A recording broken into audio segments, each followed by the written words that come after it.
Well, hello everyone, and welcome to Friday, the 29th of March, 2024. I am Delbridge, Benchmark Realty, Murfreesboro, Tennessee. This is your Status Chat. It's a weekly video blog on stuff that's relative to the economy, real estate, that sort of thing. Sometimes stuff around the house. And today we're going to have a fairly short show. It's one I've been saving up because today in the news, being the last Friday in a month, we've had the PCE come out, and lots of the usual subjects that you would expect them to be out there toting the water, born to carry the can, are out there saying, look how great the numbers are. And they're still 2.5 or so core or something like that. We're still way above the 2%. So there's no hurry to jump on certain things that these usual suspects are trying to tell us that are there, the lowering of the rates, because we still have inflation out of control.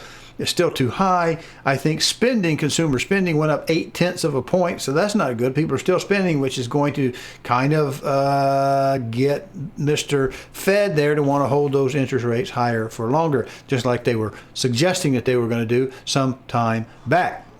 So that is what it is. We also look at what the Fed chair actually said, which was, we're not in any hurry to raise the rates. Now, we speculated on a previous show after the last Fed meeting that the Fed was actually saying, yes, we're going to do 3 sometime this year, even backed off of the Q3 third quarter type talk. So we may get one in July, but I wouldn't count on it. I wouldn't bet my socks on it. And if it does, it's only going to be 0.25% anyway. So it's not going to make a heck of a lot of difference. So if you've got something, if you've got to be in your bonnet, you want to sell your house or you want to buy another house, let's do it now as we go into spring when we typically get those good deals going. And we saw, I don't remember what week we did it, but we were looking at an article that said the peak week for sellers is on the 3rd week in April, which will be here in just about 3 weeks. So we expect that it's just hitting the beginning of the heavy green and people are getting the smell of grass and they're starting wanting to do stuff. And if you do it early enough, that's really before the big push on buyers jump in. So it just works out to be a pretty good week to get a transaction going. Now, I've got something simple and easy, and we're going to talk about it right now. If you like this content, please go to CallDelToSell.com, find the tab that says on YouTube, click it, and it'll open up a page of QR codes. There you can use a smartphone to scan and get to the YouTube page, or you can just mouse over and click it on a PC. There you'll be able to subscribe to this little button over here and click the notification bell so that YouTube will notify you when each Friday's blog has been uploaded. Thank you. All right, well, I'm not giving you any advice on this. I'm just trying to tell you that there's some stuff that you can do around the house a lot of times that you don't have to be a mechanical genius to do. Today's episode is one I've been waiting for a long time.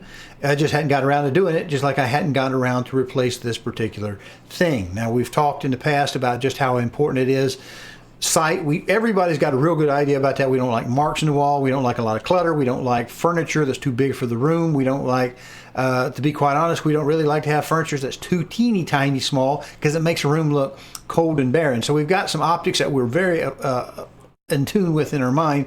And we kind of also know deep down in our hearts, no matter how much we love our pets, a house that smells like dog, like wet dog, or cat box or cat, or if you happen to have rabbits that run around and chew on everything, rabbits, that kind of stuff, whatever you've got, ferrets, anything like that that's going to add odor to it, cigar smoke, cigarette smoke, very spicy foods. If you ever got called away on an emergency and you thought you were going to have the trash out for 5 days and it stayed in the house, maybe some of that lingers, but it's gotten small enough you can't tell it.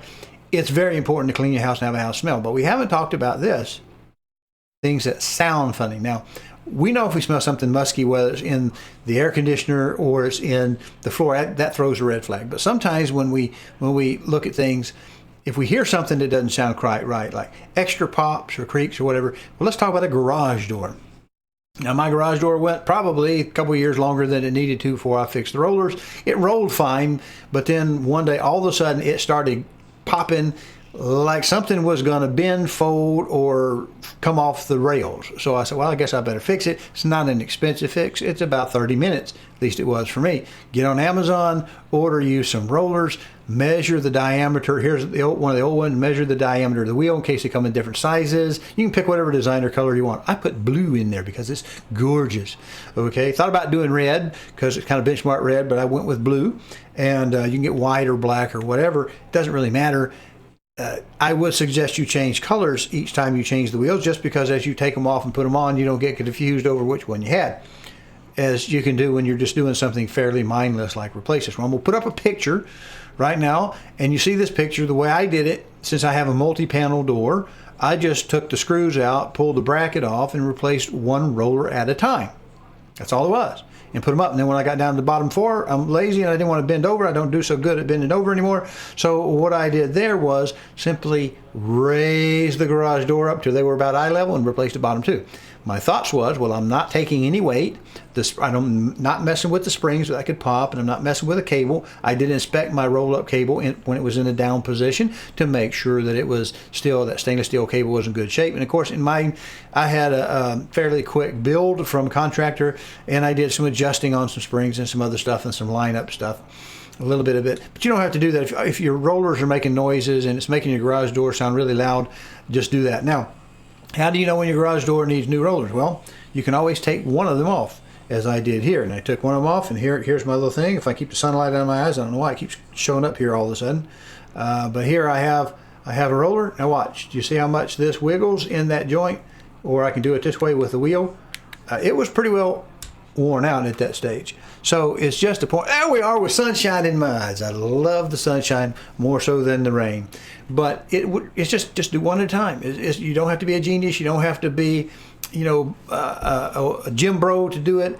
Just take one off at a time. I left the door resting on the ground with the counter spring pulling back on. Just left everything as it was. Just pulled a couple screws out.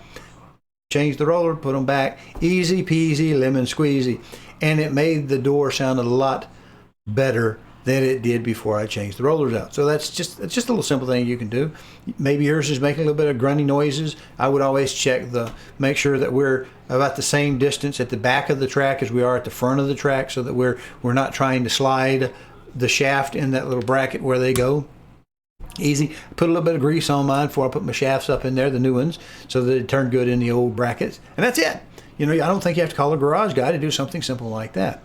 Now, maybe if you have a big, hard maple or oak wooden door that's a single slab, where if you take one of them off, it's 25% of the weight-bearing capacity, that might be a little bit different. But as long as it's just one of these multi-panel doors, I just changed it sitting in place and rolled it up so I could get to it. I wouldn't have been down as much. Easy peasy. It really is. All right, let's get to the close of this show and get her done with. Hello, I'm Delbridge of Benchmark Realty, Murfreesboro, Tennessee. If you are currently unrepresented and would like to know how to compare up to 3 properties side by side and room by room, then go over to my new YouTube channel, CallDelToSell. That's one L and Del, no spaces. Watch the demo on Real Scout, and then call me and we'll set up your exclusive ad-free account today. Okay, let's get this show wrapped up. Last week, 3/22/24, we had 18,549 in the opportunities. That went up just a little bit. Over the preceding week, we had 4315 in the under contract still showing. That did increase to 23% after 3 other weeks at 22. This week at 3/29/24, we have 18,655, and that went up over the previous period. We had 4386 in the under contracts still showing, and because it was past halfway, we did round up to 24% at the integer level between those two numbers. So we're getting a bigger bulk of the numbers is going to be in the under contract still showing. So anyway, if you're waiting for the interest rates to come down, remember all the Fed is talking about is 3/4 of a percentage point over at least 3 different moves, and they may not be in 3 successive months. They may not be in a quarter. I tend to think they'll be toward the last quarter, as long as we keep seeing inflation not under control. And according to what I was seeing, looks like we've got 0.8%, nearly a full percent on the spending. So if spending remains high and the jobs remain high, there's really not a heavy push to do it anytime soon. Now, you may see on social media all the usual suspects saying, yeah, we got it, it looks good, and the stock market may bounce on it as they feel the inflation is getting under control, just not quite there yet. So sometimes a little bit of light, even if it's way at the far end of the tunnel, is still good news.